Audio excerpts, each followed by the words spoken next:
بالحق بشيرا ونذيرا وداعيا إلى الله بإذنه وسراجا منيرا. أما بعد فقد قال الله تعالى في شان حبيبه: أعوذ بالله من الشيطان الرجيم. بسم الله الرحمن الرحيم. إن الله وملائكته يصلون على النبي يا أيها الذين آمنوا صلوا عليه وسلموا تسليما. اللهم صل على سيدنا وشفيعنا وحبيبنا ومولانا محمد وعلى آل سيدنا ونبينا ومولانا محمد وبارك وسلم.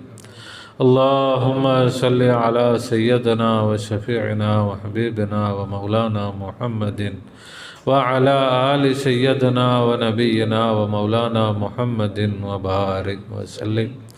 اللهم صل على سيدنا وشفيعنا وحبيبنا ومولانا محمد وعلى آل سيدنا ونبينا ومولانا محمد وبارك وسلم. وصل على جميع الأنبياء والمرسلين والملائكة المقربين والحمد لله رب العالمين. परवरदिगार आलम तेरे रहम और करम और अफ़ू और दरगुज़र का तुझे वास्ता। सरकार दो आलम सल्लल्लाहु अलैहि वसल्लम का जमे पिराने सलासिल का पीर नूरी का पीर आरिफ का वास्ता। या अल्लाह हम सबको मग़फ़िरत फरमा, हम सबको मग़फ़िरत फरमा, हम सबको इल्म नाफ़िअ इनायत फरमा, कहने सुनने समझने और उस पर अमल करने की आला सलाहियत व तौफ़ीक़ इनायत फरमा बेजाहि सय्यदना मुहम्मद मुस्तफ़ा सल्लल्लाहु अलैहि वसल्लम.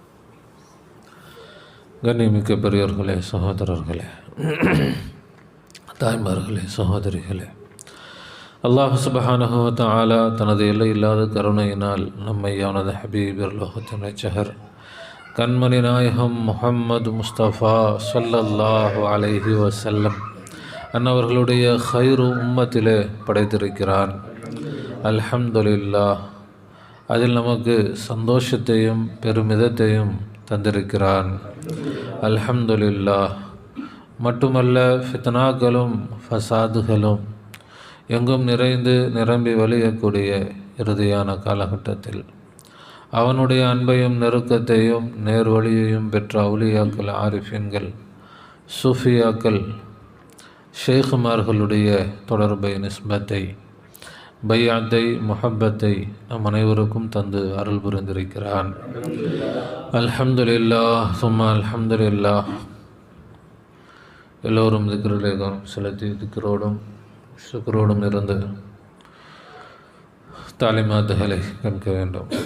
அல்லாஹ் தஆலா அவன்தான் இந்த உலகத்தை படைத்தவன். முழு உலகத்திலும் இருக்கக்கூடிய அனைத்தும் ஒரு சிறு துரும்பும் அல்லாஹ் படைத்தது தான். அல்லாஹ் படைக்காத ஒன்று வானங்கள் பூமியிலே இல்லை. சிலவற்றை நேரடியாக படைத்திருக்கிறான். சில படைப்புகளை அல்லாஹ் படைப்புகள் மூலமாக படைத்திருக்கிறான். உடைய வீடுகள், பள்ளிவாசல், இதுவும் அல்லாஹ்வுடைய படைப்பு தான். இந்த வீடு நான் கட்டினேன்னா அதுக்காக நான் பணம் செலவு செய்தேன். யார் கட்டினா? இன்ஜினியர் கட்டினார். இன்ஜினியர் கட்டினார்னா அவர் மேஸ்திரி கொத்தனாரை வச்சு கட்டினார். மேஸ்திரி கொத்தனார் கட்டினாங்கன்னா அவர்கள் செங்கல் சிமெண்ட்டை வைத்து கட்டினார். ஆக இந்த உலகத்தில் எது இருந்தாலும் இந்த சூரியன் அதை யாரும் மனுஷன் படைச்சான்னு சொல்ல முடியாது. அது அல்லாஹ் படைச்சான். மரம், செடி, கொடிகள் அதை நட்டு வச்சது வேணால் மனுஷனாக இருக்கலாம். அதை படைத்தது அல்லாஹ். ஒட்டுமொத்த உலகமும் அல்லாஹ்வுடைய படைப்பு. அல்லாஹ் சொல்லுவான் குர்ஆனில், ஹாதா ஹல்குல்லாஹ், ஹாதா ஹல்குல்லாஹ், இவை அனைத்தும் அல்லாஹ்வுடைய படைப்புகள். நம்ம போட்டிருக்கிறோம் சட்டை, இந்த டெய்லர் தைச்சார் இருக்கட்டும், ஆனால் அது யாருடைய படைப்பு? அது அல்லாஹ்வுடைய படைப்பு தான். நம்ம போட்டிருக்கிற சட்டை, கைலி, தொப்பி என்னெல்லாம் இருக்குதோ, அல்லாஹ் நம்மளை மட்டும் படைக்கலை. நம்முடைய உடையையும் அவன்தான் படைத்தான், நம்முடைய உணவையும் அவன்தான் படைத்தான், நம்முடைய இருப்பிடமும் அவனுடைய படைப்பு தான். இது யார் சொல்கிறது? அல்லாஹ் தான் சொல்கிறான். ஹாதா ஹல்குல்லா, இவை அனைத்தும் அல்லாஹ்வுடைய படைப்புகள்.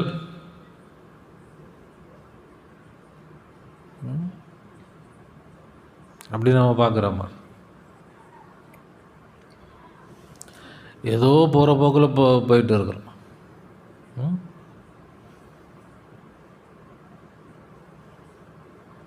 பார்க்குறோம், திடீர்னு பார்த்தா ஒரு கடை, இது யாரோட கடை? இது அவரோட கடை. போகிறோம், வீடுகளை பார்க்குறோம், இது இவரோட வீடு, அது அவரோட வீடு. இப்படியெல்லாம் நம்ம பார்க்குறோமா இல்லையா? ஆனால் அல்லாஹ்வுடைய படைப்பு அது உண்மையா பொய்யா? அல்லாஹ்வுடைய படைப்புன்றது உண்மையா பொய்யா? நம்முடைய பார்வையில் படக்கூடிய அனைத்தும் அல்லாஹ்வுடைய படைப்பை தவிர வேறு ஏதாவது இருக்க முடியுமா? நாம் பிறந்ததுலேருந்து நம்ம என்றைக்கு பார்க்க ஆரம்பித்தோமோ, பார்க்க ஆரம்பித்ததுலேருந்து இது வரைக்கும் அல்லாஹ்வுடைய படைப்பை தவிர வேறு ஒன்று நான் பார்த்துருக்குறேன் அப்படின்னு உலகத்தில் யாராவது சொல்ல முடியுமா? சொல்ல முடியுமா? நான் பார்த்தது அனைத்தும் யாருடைய படைப்பு தான்? அல்லாஹ்வுடைய படைப்பு தான். ஆனால் நாம் அல்லாஹ்வுடைய படைப்பு என்று பார்த்தோமா? அதுதான் கேள்வி.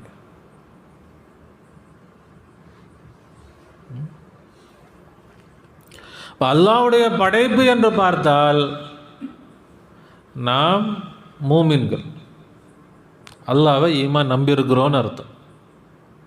அல்லாஹ்வை இல்லாட்டி என்ன அல்லாஹ்வை நம்புறது? அப்புறம் இது அவரோடது, இது இவரோடதுன்னா அப்புறம் என்ன அல்லாஹ்வுடைய நம்பிக்கை? அல்லாஹ் அடுத்து கேட்குறான், ஃபஅரூனி, நீங்கள் காட்டுங்க பார்ப்போம், எனக்கு நீங்கள் காட்டுங்கள். மாதா ஹலகல்லதீன மின் தூனி, அல்லாஹ் அல்லாதது எதையாவது படைச்சிருக்குன்னு நீங்கள் காட்டுங்க பார்ப்போம். யார் சொல்கிறது? அல்லாஹ் சொல்கிறான். இப்போ ஒரு பார்வை அல்லாஹ்வுடையதுன்னு பார்க்குறது, இதுக்கு ரொம்ப கஷ்டப்படணுமா?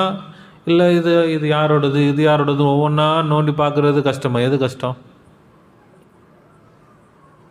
எது ரொம்ப ஈஸி, எது ரொம்ப கஷ்டம்? அல்லாஹ்வுடையதுன்னு சொல்லிட்டா உலகத்தில் எதை பார்த்தாலும் அல்லாஹ்வுடையது, யோசிக்க வேண்டிய தேவையே இல்லை. அது முழுக்க உண்மை, அதில் கொஞ்சம் கூட பொய் இல்லை. அதில் என்ன கிடையாது? பொய் இருக்கா? ஆனால் இது இவரோடது அவரோடதுன்னு சொன்னால் அது முழு உண்மை கிடையாது. அது இரவலாக சொல்லிக்கலாம், அவ்வளோதான். எப்படி? நாம் பஸ்ஸில் போகிறோம், உட்காந்துருந்தோம், பஸ்ஸு நிற்குது, ஒரு டீ கடையில் நிப்பாடுறோம், டீ குடிச்சிட்டு வரோம், வந்தால் நம்ம சீட்டில் வேறு ஆள் உட்காந்துருக்கு. என்ன சொல்லுவோம்? எந்திரிப்பா, ஏன் சீட்டுப்பா.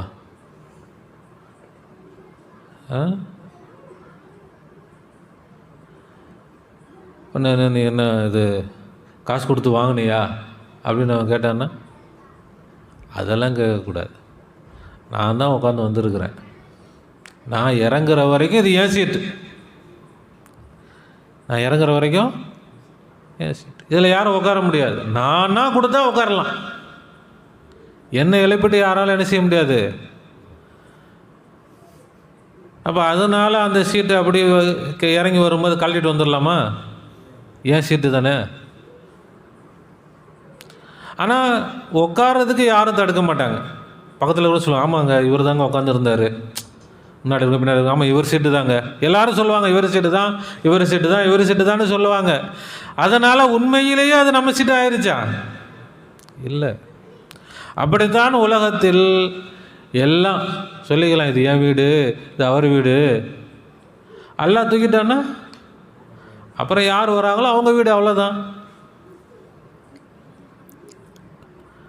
இரவெல்லாம் எல்லாம் கொடுத்துருக்குறான், இருக்கிற வரைக்கும் சொல்லிக்கலாம் என்னோடது, அவ்வளோதான். போயிட்டோம்னா இதுக்கு நமக்கு சம்மந்தம் கிடையாது. அதுக்கப்புறம் யார் எடுப்பா, நம்ம சீட்டை விட்டு இறங்கிட்டோம், இந்த சீட் நான் தான் உட்காந்துருந்தேன், நான் சொல்கிற ஆள் தான் உட்காரணும், நான் சொல்ல முடியாது. உன் இடம் வந்துச்சா நீ போயிட்டே இருப்பா, அதுக்கப்புறம் அதில் யார் உட்காரணுமோ உட்காந்துப்பாங்க, அதுக்கு உனக்கு என்ன கிடையாது, சம்மந்தம் கிடையாது. அது மாதிரி தான் இந்த உலகத்தில் யாருக்கும் என்ன கிடையாது, எந்த சம்மந்தமும் கிடையாது. இருக்கிற வரைக்கும் இருந்துக்கலாம், முடிஞ்சு போச்சு, அவ்வளோதான், போயிட்டு அதுக்கப்புறம் யார் வேணால் வரலாம், யார் வேணால் போகலாம். இப்போ அல்லாஹ்வுடைய படைப்பு என்று நாம் நம்ப வேண்டும். கேட்டால் சொல்லுவோம், யோசிச்சு ஆமாம் யோசிச்சு பார்த்தா ஆமாம் உண்மை தானே, சரிதானே, நமக்கு புரியுது. ஆனால் அந்த உண்மையை நாம் மறந்துடுறோம், அந்த உண்மையை நாம் கவனிக்கிறதில்லை. அந்த உண்மையை உலகத்தில் யார் கையில் வேணால் இருக்கட்டும், யார் வேணால் வச்சிருக்கட்டும், ஆனால் அனைத்தும் யாருடைய படைப்பு தான்? யாருடைய படைப்பு தான்? அல்லாஹ்வுடைய படைப்பு. அதை பார்ப்பவர், அதை விளங்குபவர் முஸ்லிம், அதன்படி நடப்பவர் மூமின். அதை மறந்தவர், மறுத்துட்டா காஃபிர். அப்படிலாம் கிடையாது, அல்லாஹ்வுக்கெல்லாம் சொந்தம்லாம் கிடையாது. இது யாரோட தான், இது இவரோட தான், இது என்னோட தான் சொல்லிட்டா அவர் காஃபிர், நிராகரிச்சிட்டார். நாம் யாரும் நிராகரிக்க மாட்டோம், அல்லாஹ்வை நிராகரிக்க மாட்டோம். ஆனால் அல்லாஹ்வுக்கும் சொந்தம், எனக்கும் சொந்தம், அல்லாஹ்வுக்கும் சொந்தம், எனக்கும் சொந்தம். அப்படின்னா முஷ்ரிக்காக போயிடுவோம், இணை வைத்தவனாக போயிடுவோம்.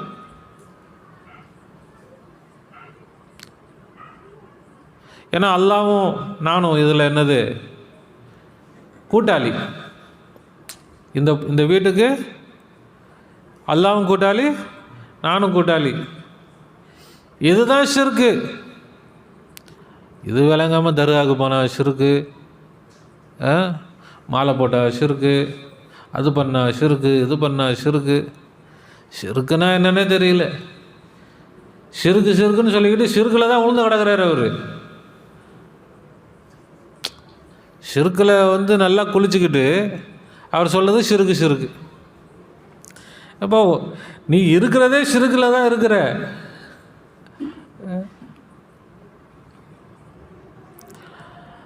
அல்லாஹ். அப்போ அல்லாஹ்வுக்கும் இதில் பங்கு இருக்குது, எனக்கும் பங்கு இருக்குதுன்னா என்ன ஆயிரும்? ஷிர்காயிரும். நம்ம என்ன ஆயிடுவோம்? முஷ்ரிக்காயிடுவோம். சரி, அப்படியும் நம்ம சொல்கிறது இல்லையே, அல்லாஹ்வுக்கு தான் முழுசாக சொந்தம் தானே சொல்கிறோம். ஆனால் அதை மறந்துட்டோமே, அதை நினச்சி பார்க்குறது இல்லை. சொல்கிறோம் முழுசாக அல்லாஹ்வே சொந்தம், ஆனால் அதை சொல்லிவிட்டு முழுசாக அந்த நம்பிக்கையில் நம்ம இருக்கிறது இல்லை, மறந்துடுறோம். இதுதான் ரொம்ப டேஞ்சரானது. நிராகரிச்சுட்டா காஃபிராக போயிடுவாங்க. ரெண்டு பேருமே கூட்டாளினா முஷ்ரிக்காக போயிடுவாங்க. முழுசாக நம்பி மனசில் வச்சு நடந்தால் மூமின்.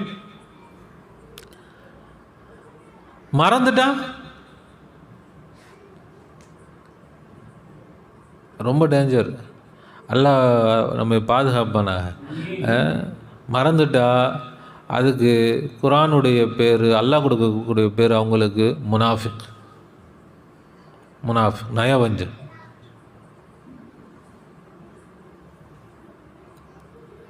முனாஃபிக்னா அது இருக்கல ஆக மோசம். அல்லாஹ்வே சொல்கிறோம், இன்னல் முனாஃபிகீன ஃபி தர்கில் அஸ்ஃபலி மினன் நார். முனாஃபிக்குகள் தான் நரகத்தின் அடித்தட்டில் இருப்பாங்கன்றான். இதில் என்னங்க அவ்வளோ இது இருக்குது? ஆமாம், நம்ம ஒருத்தர் வேலைக்கு வைக்கிறோம், நமக்கு ஒழுங்காக வேலையை பார்க்க மாட்டேங்கிறார். சம்பளம்லாம் கொடுக்குறோம், ஏன்பா நான் தான் முதலாளி. ஆமாம், நீங்கள் தான் முதலாளி, அப்புறம் ஏன் வேலை பார்க்க மாட்டேங்கிற? அதான் பார்க்குறேன்னு சொல்கிறார். கேட்டால் சொல்கிறார், ஆனால் செயல் எப்படி இல்லை, சொன்னது மாதிரி இல்லை. அவர் எப்படி இருக்கிறார்? அவர் முதலாளி மாதிரி நடக்கிறார். நிறைய அப்படி இருக்குதா இல்லையா? அப்போது நீங்கள் சொல்கிற ஆனால் செய்ய மாட்டேங்கிறியப்பா. அப்போ நம்ம என்ன சொல்லுவோம்? இவன் நயவஞ்சகன் அதானே. அவன் அப்படி பண்ணுறவங்களுக்கு பேர் என்ன தான்? அதானே சொல்கிறான். கேட்டேன், ஆமாம் நீங்கள் தான் முதலாளி, நான் உங்களுக்கு வேலைக்கு தான் இருக்கிறேன். ஊருக்கு தெரியும், அவருக்கும் தெரியும், எல்லாத்துக்கும் தெரியும். கேட்டாலும் சொல்லுவார். ஆனால் செயல் அப்படி இல்லை, அப்படி பார்க்கறது இல்லை, அப்படி நடக்கிறது இல்லை. முதலாளிக்கு விசுவாசமாக இருக்கணுமே அப்படின்ற அந்த அவனுக்கும் நம்பிக்கை இருக்குது. நம்ம தொழிலாளி தான் அப்படின்னு தெரியாதா? தெரியும். இவர் எனக்கு முதலாளி தான் தெரியும். ஆனால் முதலாளி பேச்சை கேட்கறது இல்லை. முதலாளிக்கு எப்படி நடக்கணுமோ அப்படி நடக்கிறது இல்லை. அப்போ என்ன? ஒரு தொழிலாளியாக இல்லை, தான் தொழிலாளி என்ற நிலையில் அவருடைய செயல்பாடு இல்லை. அப்போ அவருக்கு என்ன தான் பேர்? முனாஃபிக். இப்போ என்ன சொல்லுவோம்? ஒன்று வேணாம் பண்ணி போயிருப்பா, காஃபிர். விரட்டி விட்டுட்டா காஃபிர், வேணாம். இல்லை, ரெண்டு பேரும் சேர்ந்து பிஸ்னஸ் பண்ணுறோம். நீ முதலாளி தொழிலெல்லாம் கிடையாது, நம்ம பார்ட்னர்னா அதனுடைய நிலைமை வேறு. பார்ட்னராக அல்லாட்ட இருக்க முடியுமா? இருக்க முடியாது. பார்ட்னர் இல்லை. அப்போ என்ன தான்? பார்ட்னராகவும் இருக்க முடியாது. ஒன்றும் இல்லை, வெளியே போகணும். இல்லை, முழுசாக நல்ல ஒரு தொழிலாளியாக. அப்போ இவர் இப்படி செயல்லாம் இப்படி இருக்குதுன்னு சொன்னால் என்ன சொல்லுவோம்? செயல் சரியில்லைன்னு சொல்லுவோமா? இவன் மனசு சரியில்லைன்னு சொல்லுவோமா? எண்ணம் சரியில்லைன்னு சொல்லுவோமா? செயல் மட்டும் சரியில்லையா, இல்லை எண்ணம் சரியில்லையா? எண்ணம் தானே சரியில்லை. எண்ணம் சரியாக இருந்தால் செயல் சரியாக இருக்கும்ல. மனசில் உண்மையில் நம்ம ஒரு தொழிலாளி, முதலாளிக்கு விசுவாசமாக இருக்கணும் அப்படின்ட்டு நல்ல எண்ணம் இருந்தால் செயலும் எப்படி இருக்கும்? நல்லதாக இருக்கும். செயல் சரியில்லை அப்படின்னா அதனுடைய அர்த்தம் என்ன? என்னை முதலாளியாகவே நினைக்க மாட்டேங்கிறான். அப்படி தானே நினைப்பார் முதலாளியாகவே மதிக்க மாட்டேங்கிறான். அவர் செயலில் இப்போ விஷயம். என்ன ஒரு முதலாளினே இவனுக்கு என்னது நம்பிக்கை இல்லை. இப்போ அப்படித்தான் அல்லாஹ்விடத்தில் நம்முடைய செயல்பாடுகள் இருக்குது. அல்லாஹ் நம்மை பாதுகாப்பானா. இப்போ இந்த உலகத்தில் உள்ள அனைத்தும் அல்லாஹ்வுடைய படைப்பை தவிர ஒன்றுமே கிடையாது. நாம் கீழே பார்த்தாலும் சரி, மேலே பார்த்தாலும் சரி, முன்னாடி பார்த்தாலும் சரி, பின்னாடி பார்த்தாலும் சரி, வலப்பக்கமோ இடப்பக்கம் எங்கே பார்த்தாலும் சரி, கண்ணை மூடி மனசில் வந்தாலும் சரி, அனைத்தும் அல்லாஹ்வுடைய படைப்பு தான். அல்லாஹ்வுடைய படைப்பை தவிர அல்லாஹ் படைக்காத ஒன்று இந்த உலகத்தில் இல்லவே இல்லை. அல்லாஹ்வுடைய படைப்புகள் தான் நம்மை சுற்றி சுற்றி இருக்குது. நமக்கு உள்ளேயும் இருக்குது, நமக்கு வெளியவும் இருக்குது. நமக்கு எல்லா உதவிகளும் அல்லாஹ்வுடைய படைப்பை கொண்டு தான் நமக்கு என்ன செஞ்சுட்டு இருக்குது, கிடைச்சிட்டு இருக்குது.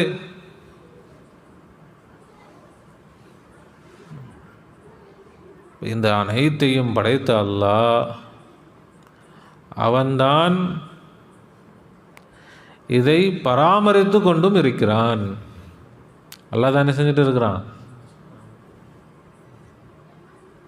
எப்படி இதை அல்லாஹ்வை தவிர வேறு யாரும் படைக்கலையோ, இந்த பள்ளிவாசலை படைத்தது யாரு தான்? அல்லாஹ் தான். நான் போட்டிருக்கிற சட்டையை படைத்தது யாரு தான்? அல்லாஹ் தான். என்னுடைய தொப்பி, என் செருப்பு எல்லாம் படைத்தது யாரு தான்? அல்லாஹ் தான். உலகத்தில் உள்ள அத்தனையும் படைத்தது அல்லாஹ் தான். படைச்சு விட்டுறல, படைச்சு எக்கடுக்கிட்ட போட்டும் அப்படி விட்டுறல அல்லாஹ். அவன் தான் என்ன செஞ்சுட்டு இருக்கிறான்? நம்ம ஒரு வீடு கட்டணும், வீடு கட்டிட்டு கஷ்டப்பட்டு கட்டணும், கட்டி எல்லாம் ரெடி பண்ணி பெயிண்ட் அடித்து திறப்பி விழாலாம் பண்ணிவிட்டு அப்படியே கதவு ஜன்னல் எல்லாம் திறந்து போட்டு எக்கடுக்கிட்ட போட்டும் அப்படின்னு விட்டுட்டு போயிடுவோமா? போவோமா? கஷ்டப்பட்டு கட்டணும், எல்லாம் செஞ்சுட்டு கதவு ஜன்னல் எல்லாம் திறந்து போட்டு யார் வேணால் வரட்டும், யார் வேணால் போட்டோம், என்ன வேணால் பண்ணட்டும், நமக்கு என்ன அப்படின்னு நம்ம விட்டுட்டு போவோமா? ஒரு சின்ன வீட்டை நம்மளால் விட்டுட்டு போக முடியாதுன்னா இவ்வளோ பிரம்மாண்டமான இந்த உலகத்தை அல்லாஹ் விட்டுட்டு போயிட்டானா? அந்த பிரம்மாண்டமான உலகத்தில் நாமும் ஒரு பகுதி, அவ்வளோதான். நாம் அதில் ஒரு பங்கு, நாம் அதில் ஒரு துண்டு. இந்த உலகத்தில் முழு உலகத்தையும் அவன்தான் கவனித்து கொண்டிருக்கிறான். நம்முடைய குடும்பத்தையும் அவன்தான் கவனித்து கொண்டிருக்கிறான். நம்மையும் அவன்தான் கவனித்து கொண்டிருக்கிறான். நமக்கு உள்ளே என்ன நடக்குது அதையும் அவன்தான் கவனிச்சுக்கிட்டு இருக்கிறான். நம்ம இங்கே உக்காந்துருக்குறோம், நம்ம பார்த்தா சும்மா இருக்கிறோன்னு சொல்கிறோம். ஆனால் இங்கே சும்மாவாக இருக்கிறது இந்த உடம்பு. இந்த உடம்பில் வேலை நடந்துக்கிட்டே இருக்குது, ஃபங்க்ஷன் ஆகிக்கிட்டே இருக்குது. எத்தனை உறுப்புகள், எவ்வளவு வேலைகள் இங்கே நடந்துக்கிட்டு இருக்குது. எத்தனை பேர் வேலை பார்க்குறாங்க இங்கே? ஒவ்வொரு அணுவுக்கும் உயிர் இருக்குது. ஒவ்வொரு அணுவும் வேலை பார்த்துக்கிட்டு இருக்கா இல்லையா? இப்போ எத்தனை பேர், எத்தனை அணுக்கள் இருக்குது? கோடிக்கணக்கான அணுக்கள் இருக்குது. கோடிக்கணக்கான அணுக்களும் சேர்ந்து வேலை பார்த்தா தான் நாம் ஒரு நிமிஷம் இங்கே உட்காந்துருக்க முடியும்.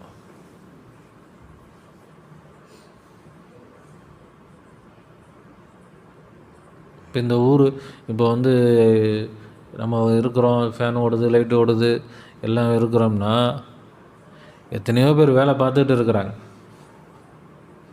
கரண்ட் வருது. வெறும் நம்முடைய செயலை மட்டும் வச்சு நம்ம வாழ முடியுமா உலகத்தில்?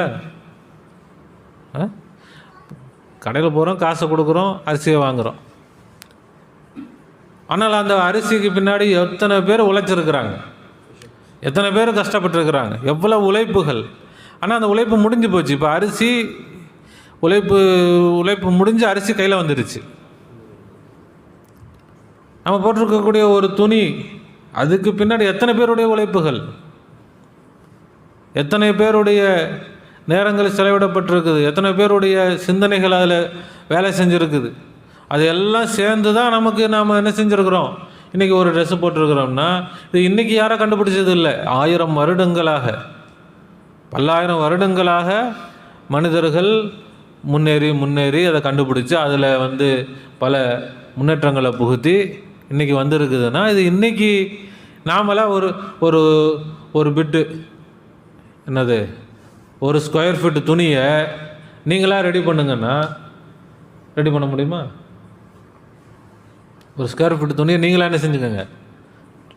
கடையில் போனால் 10 ரூபா கொடுத்தா கொடுப்போன்னு வச்சுக்குவோம். ஒரு ஸ்கொயர் ஃபீட்டு எவ்வளோ வந்துட போகுது? காட்டன் துணி 10 ரூபா கொடுத்தா கிடைக்குது. ஆனால் அந்த 10 ரூபா துணியை நீங்களாக என்ன செஞ்சுக்கோங்கண்ணா முடியுமா? இப்போ எத்தனை பேருடைய உழைப்புக்கு பிறகு நமக்கு வந்திருக்குது. ஆனால் நமக்கு அதை நம்ம பார்க்கறது இல்லை, நம்ம விளங்குறது இல்லை. அப்போ இது மனித உழைப்பு, அல்லாஹ்வுடைய உழைப்பு. அல்லாஹ் தஆலா இந்த கோடிக்கணக்கான செல்களை கொண்டு நம்மை வாழ வைத்து கொண்டு இருக்கிறான். இதெல்லாம் யார் மெயின்டெனன்ஸ் பண்ணுறது? ஒரு 4 பேரை வச்சு மேய்க்கிறதுக்கே நம்மளால முடிய மாட்டேங்குது. ஏதோ ஒரு தொழிலோ ஒரு இதோ, ஏன் நம்ம பிள்ளைங்களையே நம்மளால் சமாளிக்க முடிய மாட்டேங்குது. 2 பிள்ளைங்களை வச்சுக்கிட்டு 2 பிள்ளை, ஏன் ஒரு பிள்ளையே முடிய மாட்டேங்குது. படாத பாடுபடுறோம். கோடிக்கணக்கான படைப்புகள் ஒவ்வொரு மனிதனுக்கு உள்ளேயும் இருக்கு. அந்த கோடிக்கணக்கான படைப்புகளும் செயல்பட்டால்தான் நாம் ஒரு நிமிஷம் அப்படி இருக்க முடியும். இவ்வளவு தூரம் அல்லாஹ் தஆலா நம்மை பராமரித்துக்கிட்டு இருக்கிறான், நம்மை கவனிச்சுக்கிட்டு இருக்கிறான், நமக்கு வேண்டியதை செஞ்சு கொடுத்துக்கிட்டு இருக்கிறான். இப்போ அல்லாஹ் சும்மா இல்லை. இது நாம் ஒருத்தருடைய நிலை இது. அதுபோல் உலகத்தில் எவ்வளவு படைப்புகள். இந்த பூமிக்கு என்ன தேவை நமக்கு தெரியாது. பூமி இவ்வளோ பிரம்மாண்டமான பூமி, அது நிலையாக இருக்கணும்னு சொன்னால் அதுக்கு எவ்வளவு வேலைகள் நடக்கணும். எல்லா வேலையும் எல்லாம் செஞ்சுக்கிட்டு இருக்கிறான். இப்போ அல்லாஹ் தஆலா எல்லா படைப்புகளையும் படைத்தவன் அவன் ஒருவன் மாத்திரம்தான். இந்த எல்லா படைப்புகளையும் பராமரித்து கொண்டிருப்பவன், படைப்புகளை பராமரித்து கொண்டிருப்பவன் யார் தான்? அல்லாஹ் தான். ஆனால் நமக்கு பரேஷான் மட்டும் நமக்கு. எல்லா வேலையும் அவன் பார்க்குறான்.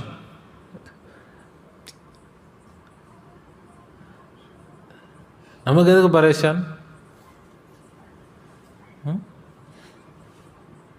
நாம் என்ன அப்படி பெருசாக என்னமோ நம்ம தான் இப்படி சாதிக்க போகிற மாதிரி, நான் தான் அதை பண்ணிட போகிறேன், இதை பண்ணிட போகிறேன், நான் பார்க்காட்டி என்ன ஆகும், நான் இதை பண்ணாட்டி என்ன ஆகும், அது என்ன ஆயிரும், இது என்ன ஆயிரும்.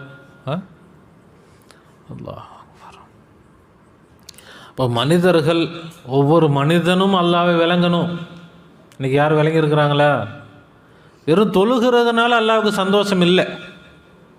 அந்த தொழுகையிலும் அல்லாஹ்வுடைய சிந்தனை இல்லை மனிதனுக்கு. அப்புறம் எப்படி அல்லாஹ்வுக்கு சந்தோஷம் வரும்? வெறும் நோன்பு வைக்கிறதுனால, ஏதோ 4 இபாதத்துகளை செஞ்சுறதுனால அல்லாஹ் சந்தோஷப்பட மாட்டான். அந்த இபாதத்தும் இருக்க வேண்டிய முறையில் இல்லை, அந்த இபாதத்தும் நடக்க வேண்டிய முறையில் நடக்கிறது இல்லை. வேலைக்கு ஒரு ஆளை கூப்பிட்டோம், ஒரு செவர் கட்டணுப்பான்னு கூப்பிட்டோம், ஏதோ 4 கல்லை வச்சு விட்டு காலையில் சாயந்தரம் ஆக்கி விட்டு போயிட்டான். சந்தோஷப்படுவோமா? இல்லை வச்சான், ஏதோ ஏன்னா தானே வச்சா இப்படி தட்டுனா எல்லா கல்லும் உழுகுது. சந்தோஷப்படுவோமா? ஏதோ செஞ்சுருக்கான்ப்பா அப்படின்னு சந்தோஷமாக படுவோம். இவன் செஞ்சதுக்கு செய்யாமலே இருந்திருக்கலான்னு நினைப்போம். 2 வேலை ஆக்கி விட்டான்னு சொல்லும். அப்படி தான் நம்முடைய இபாதத்துகள் அல்லாஹ்வை சந்தோஷப்படுத்துவதற்கு பதிலாக அல்லாஹ்வை கோபப்படுத்துறது மாதிரி இருக்குது.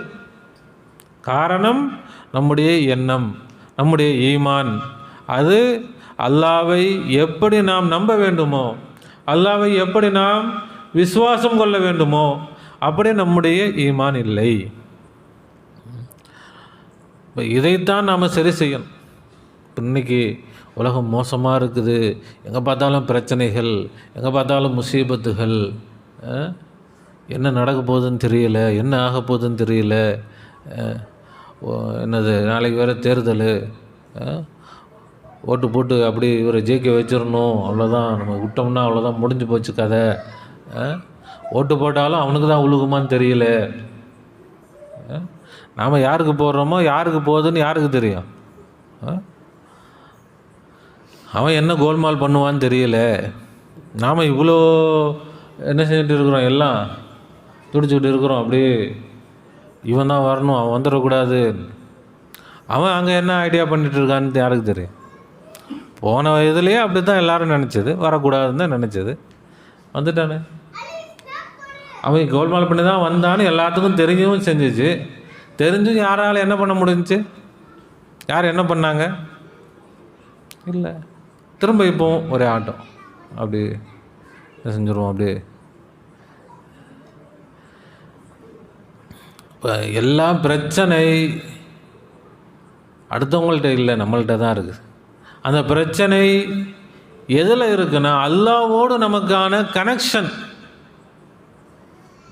அல்லாஹ்வை நாம் சரியான முறையில் டச் பண்ணிட்டா அல்லாஹ் நம்மை பாதுகாப்பான். அவன் ஆற்றல் மிக்கவன், அவன் எதையும் செய்யும் ஆற்றல் உள்ளவன், அவனால் முடியாதது எதுவும் கிடையாது.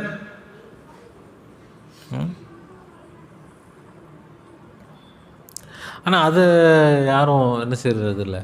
வாட்ஸ்அப்பில் பறக்குது ஒரே மெசேஜாக, அப்படி பண்ணுங்கள், இப்படி பண்ணுங்கள், அது செய்யுங்க, இது செய்யுங்க, இருந்து விடாதீர்கள், மறந்து விடாதீர்கள், மறந்தும் இருந்து விடாதீர்கள், அப்படி பண்ணுங்க, இப்படி பண்ணு. மற்றவங்க சரி, அவங்களுக்கு அல்லாவும் இல்லை, ரசூலும் இல்லை, தீனும் இல்லை, சரி அவங்க நிலைமை அது. அப்படி முஸ்லீமுக்குனாச்சும் என்ன நிலைமை? எல்லாம் இவங்க தான் வந்து பண்ண போகிறாங்க, அவங்க தான் வந்து பண்ண போகிறாங்க. இவன் வந்து அநியாயம் பண்ணிடுவான், அவன் வந்து தான் நல்லது பண்ணுவான். யாரும் எதுவும் பண்ண முடியாது.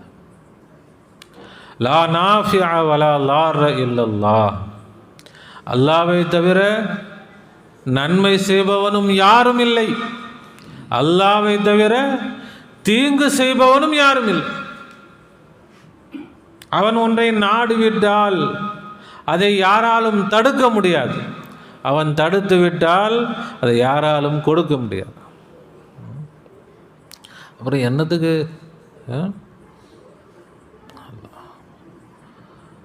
இப்போ ஈமானை சரி செய்தால் அல்லாஹ் சொல்கிறான், உங்களுக்கு நான் உதவி செய்வேன்றான். அவ்வளோதான். வகான ஹக்கன் அலைனா, என் மேலே கடமைன்றான். என்ன செய்யுங்க? என் மீது விசுவாசத்தை, என் மீது உள்ள நம்பிக்கையை சரி செஞ்சுக்கங்க. என் மேலே கடமை, உங்களை காப்பாற்ற வேண்டியது, உங்களுக்கு உதவி செய்ய வேண்டியது யாருடைய கடமை? ஏன் பொறுப்புன்றான். வஅன்துமுல் அஅலவுன் இன் குன்தும் முஃமினீன். நீங்கள் நம்பிக்கையாளர்களாக இருந்தால் நீங்கள் தான் உலகத்திலேயே மேலே டாப்பில் இருப்பீங்க. அல்லாஹ்வுடைய வார்த்தை பொய்யாகுமா? முழுக்க முழுக்க உண்மை. ஆனால் ஏன் எல்லாம் சொல்கிறான்? முஸ்லீம் நிலைமை தான் ரொம்ப மோசம், முஸ்லீம் நிலைமை தான் ரொம்ப மோசம், அடிமட்டத்தில் இருக்கிறான். என்ன காரணம்? ஏனென்றால் நரகத்தின் அடித்தட்டில் இருக்கிறான் முஸ்லீம். அல்லாஹ்வை நிராகரிச்சிட்டாலும் பிரச்சனை இல்லை, சரி போயிட்டு போகுது, எப்படியோ நீ எங்கேயோ போய் எப்படியோ பொழைச்சிக்கோ, நல்லா விட்டுருவான். அல்லாஹ்வை ஏமாற்றக்கூடிய முனாஃபிக்குடைய நிலையில் இருந்துக்கிட்டு இருக்கிறாங்க. முஸ்லீமுடைய நிலை எப்படி இருக்குது? அப்போ அதனால தான் இன்றைக்கி அடிமட்டத்தில் அல்லாஹ் சொன்னது அப்படி நடக்குதா இல்லையா? ஆகிரத்தில் நரகம் அது வேறு, உலகத்திலே அல்லாஹ் காட்டுறானா இல்லையா? யாருடைய நிலைமை தான் ரொம்ப மோசமாக இருக்குது? முஸ்லீமுடைய நிலைமை தான். முஸ்லீம் நாங்கள் யாருக்கு எந்த தீங்கு செஞ்சோம்? எல்லாத்துக்கும் நல்லது செய்கிறோம். ஒரு வெள்ளம்னா நாங்கள் தான் வந்து காப்பாற்றுறோம், ஒரு அப்படின்னா நாங்கள் தான் வரோம், புயல்னா நாங்கள் தான் வரோம், எல்லாத்துக்கும் நாங்கள் தான் வரோம். தாடி தொப்பி வச்சுக்கிட்டு அப்படியே சாப்பாடு அள்ளிக்கிட்டு எல்லாம் ஊர் ஊராக போய் ஃபோட்டோ எடுத்து ஃபேஸ்புக்கு பார்த்தீங்களா, பாய்மார்கள் வந்துட்டாங்கப்பா இவங்கள விட்டு, அது முடிஞ்சவொன்னே ஓஞ்சி போச்சு, அவ்வளோதான். அதுக்கப்புறம் எல்லாம் அவங்க கூட சேர்ந்துக்கிட்டு இந்த பாய்ங்களை தான் முதல்ல துரத்தணும்ப்பா, இவங்க தான் பிரச்சனை பண்ண, சும்மா ஆகுன்னா ஒன்று கொடி பிடிச்சிடுறாங்களே, போராட்டம் நடத்துகிறாங்க. சிஏ, என்ஆர்சி, முத்தலாக், என்ன சும்மா வந்து சண்டை போட்டுக்கிட்டே இருக்கிறாங்க இவங்க பாய்மாருங்க.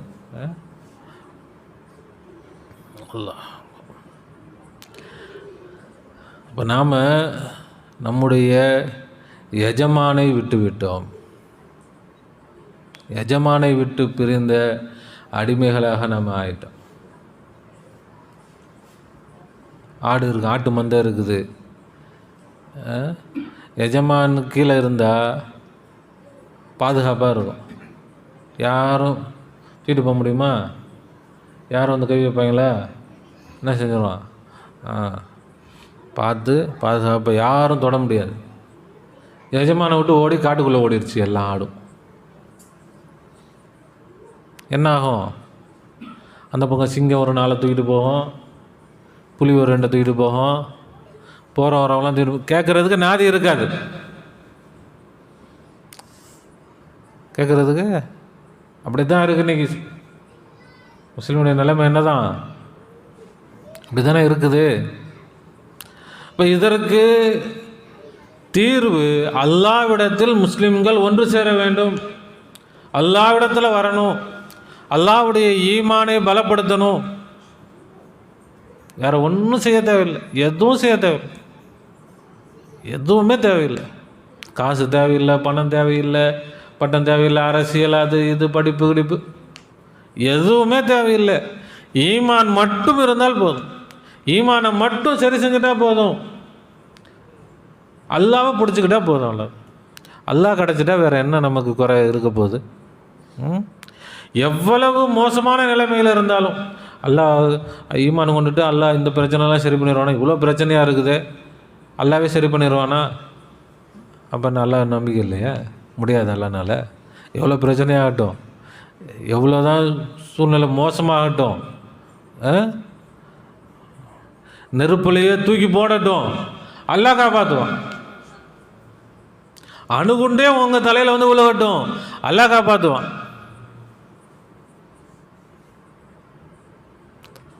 உலகத்தையே அழிச்சிடும் அணுகுண்டு. அல்லாஹ் நினச்சா அணுகுண்டு நடுவில் வச்சு ஒரு முஸ்லீம் அல்லாஹ் காப்பாற்றுவான். அதுதான் அல்லாஹ். என்ன வேணும்? நம்பிக்கை வேணும். எனக்கு என் ரப்பு இருக்கிறான், நம்பிக்கை இருந்தால் போதும்.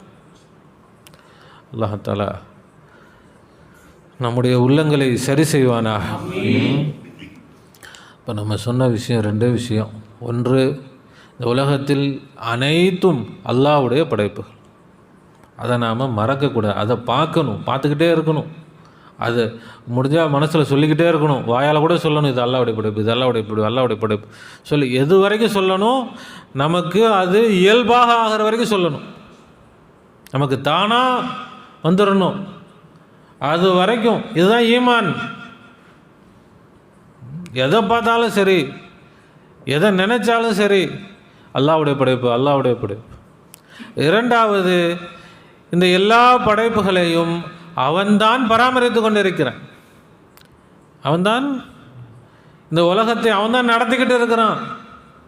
சூரியனை அவன்தான் கொண்டு வரான், சந்திரனை அவன்தான் கொண்டு வரான். இந்த விவசாயத்தை, நெல் மணிகளை, கோதுமை அவன்தான் விளைய வைக்கிறான், காய்கறிகளை அவன்தான் விளைய வைக்கிறான், ஆடு மாடு கோழிகளை அவன்தான் வளர்த்து கொடுக்குறான். எல்லா உணவுகளையும் உடைகளையும் இருப்பிடத்தையும் அவன்தான் நமக்காக படைத்து கொடுத்து கொண்டிருக்கிறான். அவன்தான் அதை பராமரித்து கொண்டிருக்கிறான், அவன்தான் மெயின்டெனன்ஸ் பண்ணிட்டு. அவனுடைய கட்டுப்பாட்டில் தான் முழு உலகமும் இருக்குது.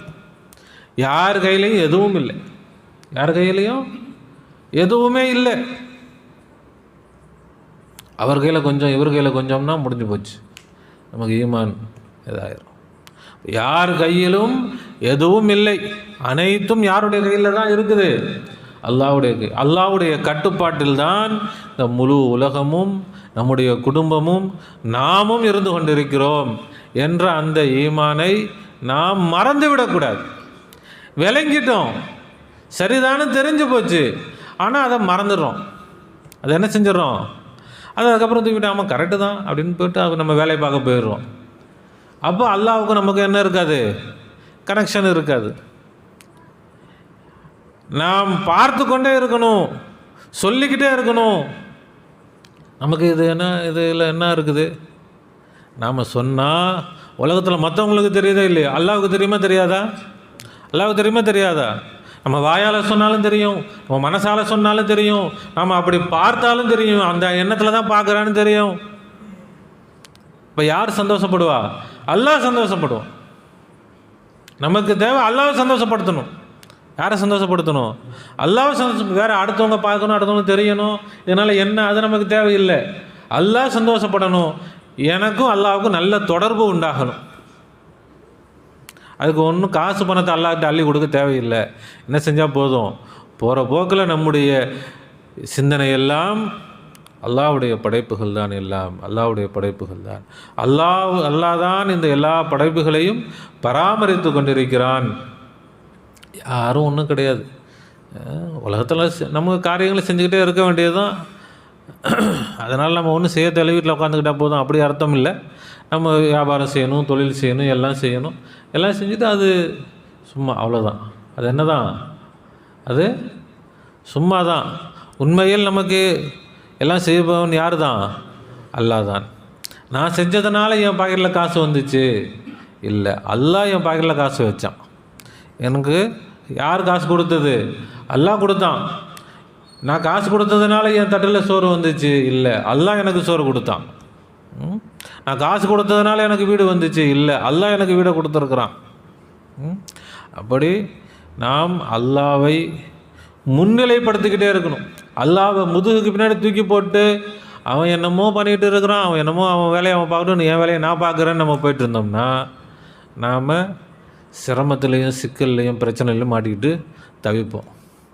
அல்லாஹ்வை முன்னுக்கு கொண்டு வரணும், நாம் பின்னாடி வந்துடணும். அல்லாஹ் தான் எனக்கு எஜமான், அவன் தான் எனக்கு செஞ்சு கொடுத்துக்கிட்டு இருக்கிறான். அப்படி அல்லாஹ்வை நாம் முன்னால் வைத்து நம்முடைய வாழ்க்கையை அமைத்து கொண்டால் நிச்சயமாக நம்முடைய வாழ்க்கை சந்தோஷமாக இருக்கும், மகிழ்ச்சியாக இருக்கும். இப்போ இருக்கிற இந்த நிலைமையில் இருந்தே நமக்கு சந்தோஷம் ஆரம்பிச்சிடும். நம்ம கஷ்டமாக இருக்குதே, அது அப்படி நடந்துட்டால் நல்லாயிருக்கும், சந்தோஷமாயிரும், இப்படி நடந்துட்டால் சந்தோஷமாயிரும் அப்படின்னு துனியாவுக்கு பின்னாடி போயிட்டே இருக்கிறோம். எது தான் வந்தாலும் நாம் எது வந்தால் நல்லா இருக்கும்னு நினைக்கிறோமோ அது இருக்கக்கூடிய எத்தனை மக்கள் இருக்கிறாங்கல்ல, அவங்கள்ட்ட போய் கேட்டு பாருங்கள் சந்தோஷமாக இருக்கிறீங்களான்ட்டு. இல்லைப்பா என்ன பிரச்சனை, என்ன முசீபத்து, அவர் வேறு ஏதாவது சொல்லுவார், அது வந்தால் தான் எனக்கு சந்தோஷம்ன்ட்டு.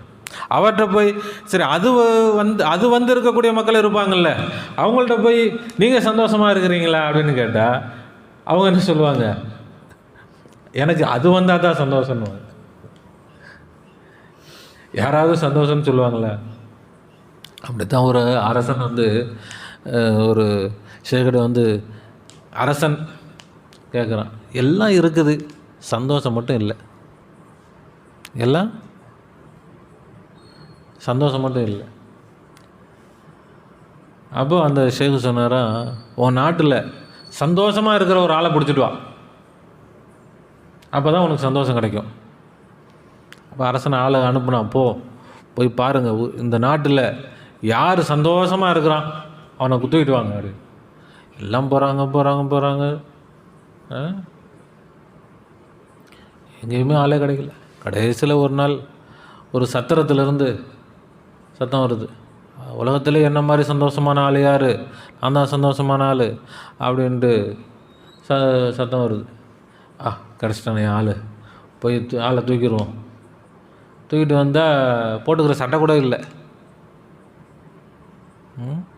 என்னப்பா சட்டை கூட இல்லை அப்படி சொன்னான்னு, அது இருந்தால் நான் எப்படி சந்தோஷமாக இருக்க போகிறேன்? அதுவும் இல்லாதனால தான் சந்தோஷமாக இருக்கிறேன். எதுவுமே இல்லை என்கிட்ட, கவலைப்படுறதுக்கு எதாவது இருந்தால் தானே கவலைப்படுறதுக்கு. எதுவுமே இல்லை, சட்டை கூட இல்லை, அதனால தான் நான் சந்தோஷமாக இருக்கிறேன். அப்போ அந்த அரசன் என்ன பண்ண முடியும்? எல்லாத்தையும் விட்டுட்டு நம்ம போக முடியும்? அப்போது உலகத்தில் நாம் நினைக்கிறோம் அது கிடச்சிட்டா சந்தோஷமாயிருவோம், இது கிடச்சிட்டா சந்தோஷமாயிரும், அது நடந்துட்டா சந்தோஷமாயிருவோம். ஆனால் எதுக்காக நாம் காத்திருக்கிறோமோ அது கிடைச்சவனை போய் பார்த்தோம்னா அவன் வேற ஒன்றுக்காக காத்துக்கிட்டு இருப்பான். இப்படி போய் கடைசியில் உலகத்திலேயே எல்லாமே கிடைச்சவன்னு போய் பார்த்தா எல்லாத்தையும் வச்சுக்கிட்டு நான் தான் உலகத்தில் படாத பாடுபடுறேன்னு அவன் சொல்லுவான்.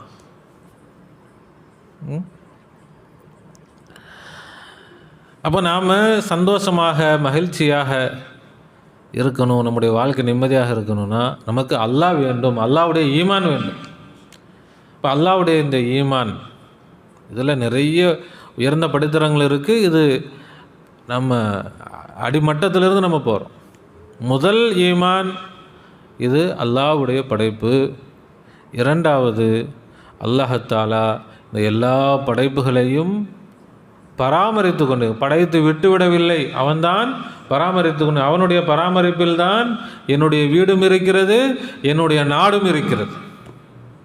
இந்தியா அந்த பிஜேபி இல்லை, அல்லாஹ் தான் இருக்கிறான். அல்லாஹ் கையில் தான் இந்தியா இருக்குது. அப்போ ஏன் இவ்வளோ பிரச்சனை? மக்கள் சரியில்லை, அதனால் அவ்வளோதான், முடிஞ்சு போச்சு. அதுக்கப்புறம் பிஜேபியா அவனா காங்கிரஸ், எவன் வந்தாலும் காங்கிரஸ் வந்தால் மட்டும் எல்லாம் நல்லா சூப்பராக எல்லாம் ஒவ்வொரு வீட்லேயும் அப்படி குதூகலமாகிடுவாங்களா? ஒன்றும் நடக்க போகிறது இல்லை. அவன் என்ன பண்ணுவான்னு யாருக்கு தெரியும்? அவன் இவனுக்கு மேலே அநியாயம் பண்ணான்னா அவனே பரவாயில்ல போலப்பா, இவன் அதுக்கு மேலே அநியாயமாக இருக்குது, இவன் என்ன செய்ய முடியும்? ஒன்றும் செய்ய முடியாது நம்மளால். இப்போ நாம் இப்போ இருக்கிற நிலைமையிலேயே நம்முடைய வாழ்க்கையை சந்தோஷமாக அமைச்சுக்கலாம், மகிழ்ச்சியாக ஆக்கிக்கலாம். நம்முடைய குடும்பத்தில், நம்முடைய வாழ்க்கையில் எல்லா நல்ல விஷயங்களையும் நாம் கொண்டு வரலாம். நம்முடைய ஈமானை சரி செஞ்சால் போதும். இதுக்கு எந்த செலவும் இல்லை, எதுவும் இல்லை. கொஞ்சம் கவனம், கொஞ்சம் முயற்சி, கொஞ்சம் நம்முடைய சிந்தனையை நாம் செலவு செய்தால் போதும். அல்லாஹ் தஆலா தௌஃபீக் செய்வானாக, நம்முடைய ஈமானை பலப்படுத்துவானாக, இந்த உம்மத்துடைய ஈமானை அல்லாஹ் பலப்படுத்துவானாக, இந்த முழு சமுதாயத்துடைய ஈமானை அல்லாஹ் பலப்படுத்துவானாக, முழு மனித சமுதாயத்துக்கும் அவனுடைய ஈமானை தருவானாக. இந்த உலகத்தில் எல்லா சிரமங்கள் சிக்கல்களையும் அல்லாஹ் தஆலா இல்லாமல் ஒழிப்பானாக. எல்லா ஹைரு பரக்கத்துகளை முழு உலகத்திலும் அல்லாஹ் நிரப்பமாக தந்தருள் புரிவானாக. எல்லா மக்களும் மகிழ்ச்சியோடும் சந்தோஷத்தோடும் ஆனந்தத்தோடும் நிம்மதியோடும் வாழ்வதற்கு அல்லாஹ் தஆலா அவனே தௌஃபீக் செய்வானாக. ரப்பனா ஸலம்னா அன்ஃபுஸனா வ இல்லம் தக்ஃபிர் லனா வ தர்ஹம்னா லனகூனன்ன மினல் ஹாஸிரீன். ربنا لا تزغ قلوبنا بعد إذ هديتنا وهب لنا من لدنك رحمة إنك أنت الوهاب. وفوض أمري إلى الله إن الله بصير بالعباد. حسبنا الله ونعم الوكيل، نعم المولى ونعم النصير. غفرانك ربنا وإليك المصير. آمين آمين برحمتك يا أرحم الراحمين. صلى الله على محمد صلى الله عليه وسلم. صلى الله على محمد صلى الله عليه وسلم. صلى الله على محمد يا ربي صل عليه وسلم. السلام عليكم ورحمة الله وبركاته.